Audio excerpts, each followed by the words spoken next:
Dua kota kecil di Ukraina, Kupiansk dan Pokrovsk, kini berubah menjadi titik paling panas di front timur. Di kedua wilayah ini, pasukan Ukraina terdesak dari segala arah. Jalur suplai terputus, rute evakuasi hilang, dan ruang manuver nyaris tidak ada.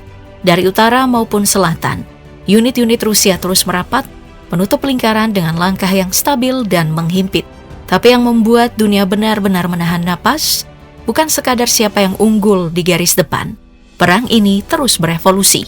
Bentuknya bergeser dari duel senapan dan artileri yang menjadi permainan pikiran, permainan energi, hingga pertarungan di balik tirai intelijen.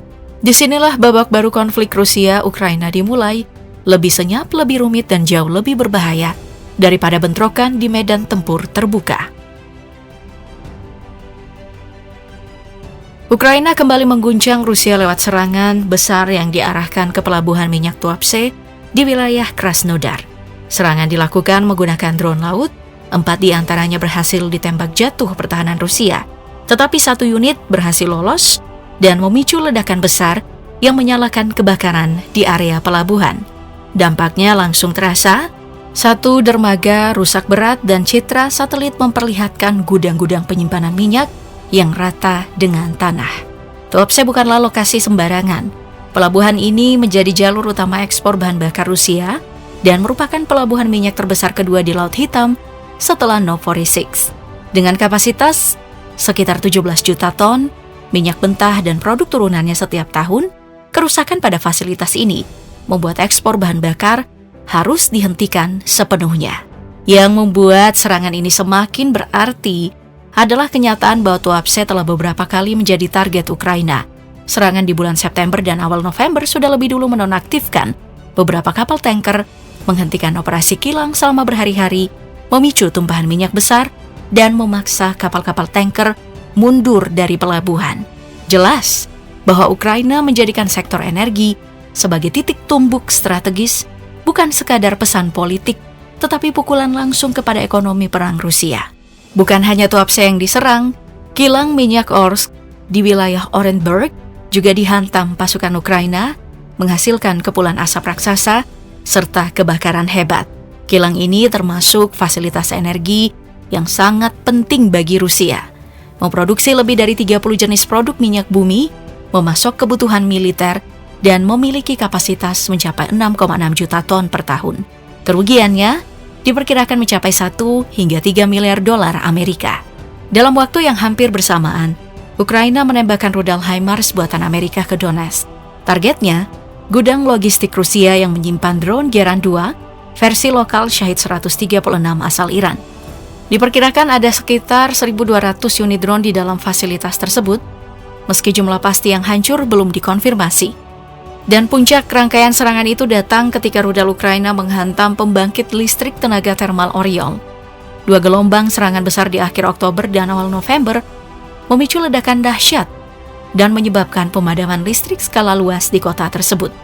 Serangan-serangan beruntun ini memperlihatkan perubahan besar dalam strategi Kiev. Ukraina kini berani membawa pertempuran masuk ke wilayah Rusia.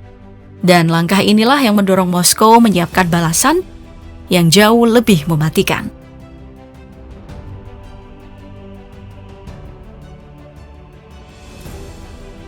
Saat Ukraina terus mengirimkan drone dan rudal jauh ke dalam wilayah Rusia, Moskow menjawabnya dengan operasi besar yang tampak sudah lama disiapkan.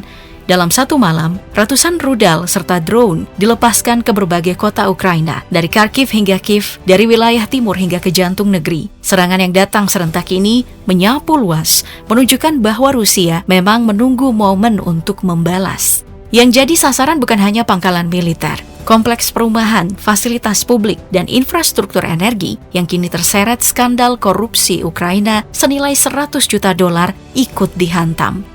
Di Dnipro, rudal Rusia menghajar kawasan apartemen hingga 3 orang tewas dan selusin lainnya terluka. 16 pemukiman di Kharkiv juga terkena serangan udara, termasuk sebuah stasiun bensin yang menewaskan 1 warga dan melukai 10 lainnya.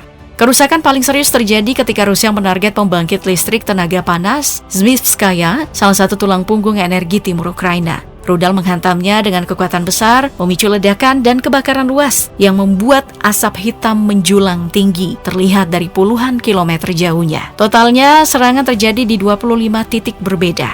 Akibatnya, Kiev terpaksa hidup dalam gelap selama 11 jam. Sementara langit Kharkiv berubah biru menyala dari kilatan listrik sebelum kota itu ikut tenggelam dalam pemadaman. Namun yang paling membuat Ukraina cemas bukan sekadar intensitas serangan, melainkan jenis senjata yang digunakan Rusia. Nah, untuk pertama kalinya Moskow diduga menembakkan rudal jelajah 9M729 Novator, senjata darat yang memiliki jangkauan 500 hingga 2.500 km dan sebelumnya dilarang oleh perjanjian INF. Peluncuran ini jelas memperlihatkan Rusia kini melangkah melewati batas-batas selama Perang Dingin.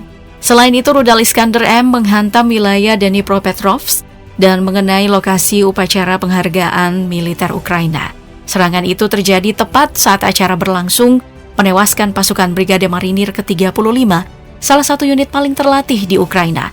Sedikitnya 19 prajurit tewas dan lebih dari 300 lainnya menderita luka berat. Gelombang serangan ini bukanlah sekadar aksi balasan, ini adalah pesan strategis. Rusia ingin menunjukkan bahwa mereka mengetahui titik-titik penting Ukraina, waktu yang paling rentan dan siapa yang harus dipukul agar moral pasukan runtuh. Tragisnya, insiden ini menjerat para komandan Ukraina sendiri yang didakwa akibat kelalaian dalam penyelenggaraan upacara tersebut.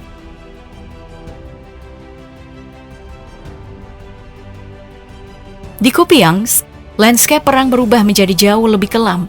Tekanan Rusia datang tanpa henti. Garis pertahanan Ukraina dipukul mundur perlahan, dihantam helikopter serang, dihujani artileri, dan ditekan dari udara melalui selebaran yang memerintahkan pasukan Kiev untuk menyerah karena kota itu secara praktis sudah terkunci dari segala sisi. Kupiansk bukan sekadar titik di peta, kota ini adalah jalur logistik krusial yang menghubungkan Kharkiv dengan seluruh sektor Donbas. Dialah jalur nadi yang mengirim amunisi, suplai, dan logistik vital ke pasukan Ukraina di front timur. Siapa yang menguasai Kupiansk menguasai arus perang di timur Ukraina, sesederhana itu. Namun di tengah situasi yang makin genting, sebuah insiden tragis pun terjadi.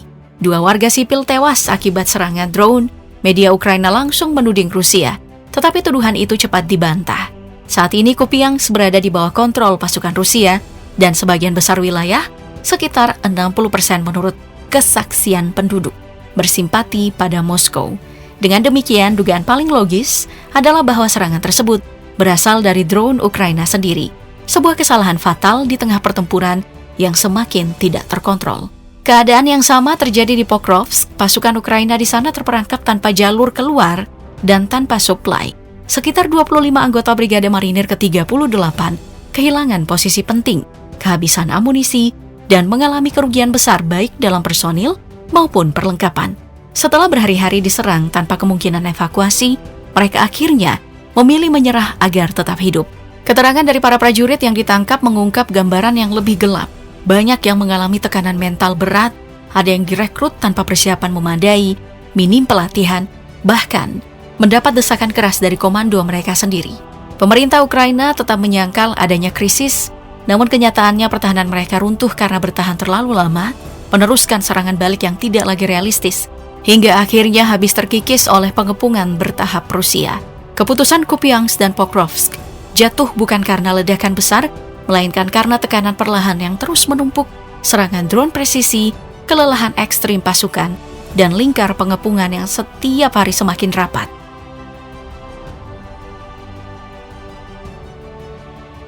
Di tengah tekanan besar di garis depan, Ukraina ternyata masih menyimpan satu babak yang terasa seperti keluar dari naskah film intelijen kelas atas.